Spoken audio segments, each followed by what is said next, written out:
मैं ये तो अब बात के झूठ है ना, वो तो पहले भी 2 दिन से एब्सेंट थे।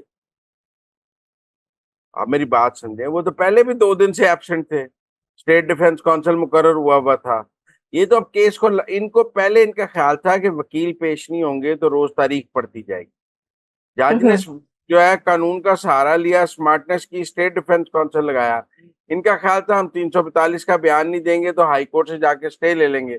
जज ने तो उनके सजा सुना दी कि जाओ हाईकोर्ट ही फिरते रहो। ये तो हाईकोर्ट फिर रहे थे कि हमें वहां से स्टे मिल जाएगा इस्लामाबाद हाईकोर्ट से, पीछे से सजा हो गई। मैं समझता हूं कि ये सजाएं हाई कोर्ट से टर्न डाउन नहीं होंगी, क्योंकि इसमें फेयर ट्रायल के तमाम तकाजे पूरे किए गए हैं। इमरान खान साहब को 342 के बयान देने का मौका दिया गया है, उन्होंने नहीं दिया।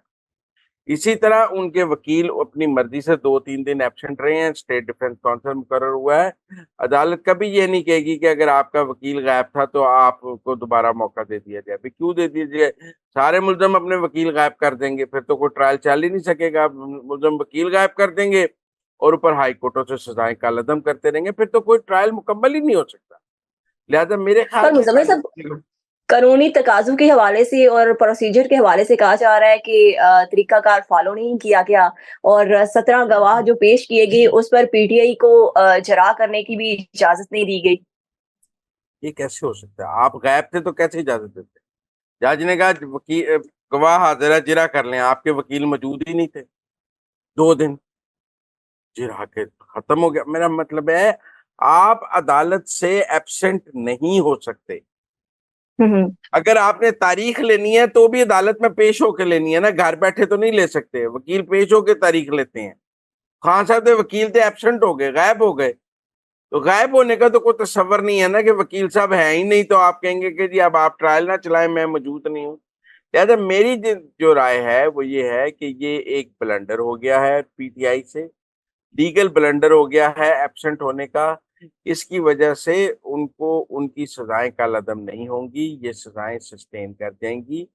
बल्कि आप देखें कि वो जो इद्दत में निकाह वाला केस है वो भी आज इस्लामाबाद हाई कोर्ट से खिलाफ फैसला हो गया है। मैंने कल कहा था कि अब जमानतों के बाद सजाएं गिने, आपने वो एंट्रो में भी डाला। आज लोगों ने मुझसे पूछा कि कितनी सजाएं हो जाएंगी इमरान खान को। मैंने कहा 100 मुकदमात हैं, 100 सजाएं होंगी, हर मुकदमे में सजा हो।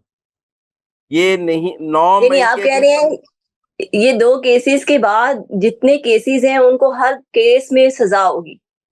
हर केस में सजा होगी। उनके ऊपर 100 मुकदमात हैं, उन्हें 100 सजाएं होंगी। साइफर केस में एक उनको भी 10 साल हो गई है, तोशाहाना में 14 साल हो गई है, तो नेक्स्ट जो सजाएं होंगी वो इससे ज्यादा होंगी। 14 साल से ज्यादा तो हो ही नहीं सकती, लेकिन किसी में 2 साल, किसी में 5 साल, किसी में 7 साल, किसी में 10 साल सजाएं होती ही जाएंगी। ये सजाएं देने का अमल जो है ना, ये आपको अगले 1 साल तक मुसलसल नजर आता रहेगा। 9 मई के मुतद्दिद मुकदमात हैं, सब में सजाएं हों। वो जो जमान पार्क को रेड लाइन बनाते हुए मुकदमात दर्ज हुए थे उनमें सजाएं होंगी, और जो मुकदमात हैं उन सब में सजाएं होंगी। अगर लोग कहते हैं कि इमरान खान पर 100 मुकदमात हैं, तो मैं कहता हूं कि 100 मुकदमात में 100 सजाएं होंगी। एक भी मुकदमे में माफी नहीं मिलेगी। He will be convicted in 100 cases. अगर उनके ऊपर 100 FIRs मौजूद हैं तो 100 सजाएं उनको होंगी। एक में भी रियासत उन्हें माफ नहीं करेगी। लिहाजा अगला 1 साल इमरान खान को मुसलसल सजाओं का है। सजा पर सजा, सजा पर सजा, सजा पर सजा है। और मुझे ये भी लगता है कि इमरान खान की एक तो इतनी ज्यादा सजाएं हो जाएंगी कि उनके पास लड़ने के लिए एक वकील नहीं होंगे। ये जितने वकील उनके इर्द गिर्द जमा है ना, ये सब 8 फरवरी तक हैं। इन्होंने टिकटें हासिल करनी थी, इन्होंने लाइमलाइट में आना था, इन्होंने इमरान खान को कैश करा लिया। 8 फरवरी के बाद जब इलेक्शन गुजर जाएंगे, इनमें से 90% वकील हार जाएंगे, वो वापस अपने चैम्बरों में चले जाएंगे। इन्होंने इमरान खान की पेशी पे भी नहीं आना। ये वकला इमरान खान की पेशी पर नहीं आएंगे, और इमरान खान को फीस देने की आदत नहीं है। ये टिकटें इसीलिए दी है ना कि आप फीस नहीं देना चाहते थे। अगर आप वकला को फीस दे रहे होते तो आप उन्हें टिकटें ना देते। इमरान खान के पास तो बेचने के लिए सिर्फ टिकटें थी। आज तो आप वो देखें ना, शेख रशीद ने भी इल्जाम लगा दिया है कि 3 करोड़ की टिकट बेची है। तो इमरान खान ने के पास बेचने के लिए तो सिर्फ टिकटें थी और पूरे पाकिस्तान में टिकटें बेची गई। आप शेख रशीद को सुन लें, शाकिब निसार ने भी पैसे लेकर टिकटें लेकर दी हैं। तो एक बेचने के लिए टिकटें थी, जो बात खत्म हो गई, आगे बेचने के लिए कुछ है नहीं। तो खान साहब के वकील भी सारे भाग जाएंगे, बुशरा बीबी के वकील भी सारे भाग जाएंगे। मतलब ये सब जो आपने हमें पहले भी अंदर की खबर दी थी कि तमाम वुकला जो है वो प्लांटेड है, और आज बिलावल ने भी कहा है कि इनकी अपनी ही वुकला की प्लांटेड टीम ने इमरान खान को फंसाया है। अच्छा मुजम्मिल साहब, एक और अंदर की खबर बताएं। आर्मी चीफ ने आज दो टोक बयान दिया है और उन्होंने ये भी कहा है कि सियासी तौर पर जो दहशतगर्दी की जा रही है इसको बिल्कुल भी अलाउ नहीं किया जाएगा। आप क्या स्ट्रेटजी देख रहे हैं आगे इस्टेब्लिशमेंट की? देखें, वो तो ये सब कह रहे थे ना हमारा प्लान सी है, और प्लान सी का 8 फरवरी को पता लगेगा। और आप देखें दहशतगर्द तंजीमें भी एक्टिव हो गई हैं। तो फौज भी प्लान सी के हवाले से बहुत जो है ना इस वक्त मुस्तैद है, और उसको प्लान सी के हवाले से बहुत सी खबरें भी हैं। और ये कहा जा रहा था कि 8 फरवरी को मुल्क में कोई फसाद बर्पा करने की कोशिश की जाएगी। तो फौज ने वार्निंग दी है कि हम 8 फरवरी को कोई भी आपको फसाद करने की इजाज़त नहीं देंगे, कोई प्लान सी नहीं करने देंगे।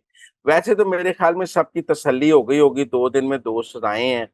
पूरे मुल्क में कहीं एक भी मुज़ाहिरा नहीं हुआ, कोई 2 लोग भी आपस में नहीं निकले। इनकी इतनी इंटरनेशनल लॉबिंग थी, किसी किसी दूसरे मुल्क ने मज़म्मत भी नहीं की, किसी ने कुछ नहीं किया। एक सन्नाटा है इमरान खान की सज़ाओं के बाद। ऐसा लगता है जैसे सब किसी ने इसके ऊपर कोई रद्द-ए-अमल ही नहीं दिया। किसी इंसानी हकूक़ की तंज़ीम ने कोई रद्द-ए-अमल नहीं दिया, किसी सियासी जमात ने कोई रद्द-ए-अमल नहीं दिया, किसी सियासी रहनुमा ने आलमी सतह पे कोई रद्द-ए-अमल नहीं दिया। किसी ने इमरान खान के साथ, मैं कहता हूँ जमाइमा गोल्डस्मिथ ने भी कोई ट्वीट नहीं किया कि इमरान खान की सज़ा पर उन्हें अफ़सोस है। इमरान खान के बच्चों ने भी ट्वीट नहीं किया कि हमारे वालिद को गलत सज़ाएँ हो गई हैं। तो मेरा ख़्याल है हर तरफ खामोशी है। लेकिन फ़ौज को कोई ऐसी इत्तलात हैं कि ये 8 फरवरी को 9 मई जैसा वाक़या करना चाहती हैं, जिसके लिए आज आर्मी चीफ़ ने वार्निंग दी है। और मेरा ख़्याल है इस हवाले से बहुत ज़्यादा तैयारी भी की जा रही है कि ऐसा कुछ हो भी ना सके। Thank you so much Muzammil साहब कि आपने हमें अंदर की खबरों से बाखबर किया। मुजम्मिल साहब के मुताबिक इस्टेब्लिशमेंट इस वक्त बहुत मुतहरिक है और वो किसी भी 9 मई के वाक़े को दोबारा जो है वो दोहराना नहीं चाहती, और इसीलिए जो है वो तमाम लाहे अमल जो है कानूनी तौर पर उसको अपनाया जा रहा है। और सबसे बड़ी अंदर की खबर जो मुजम्मिल साहब ने हमें दी है कि अगले 1 साल के लिए इमरान खान पर अगर 100 केसेस हैं तो उन्हें 100 केसेस में ही सज़ा होगी। इसके साथ ही मुझे इजाज़त दें। अल्लाह हाफ़िज़।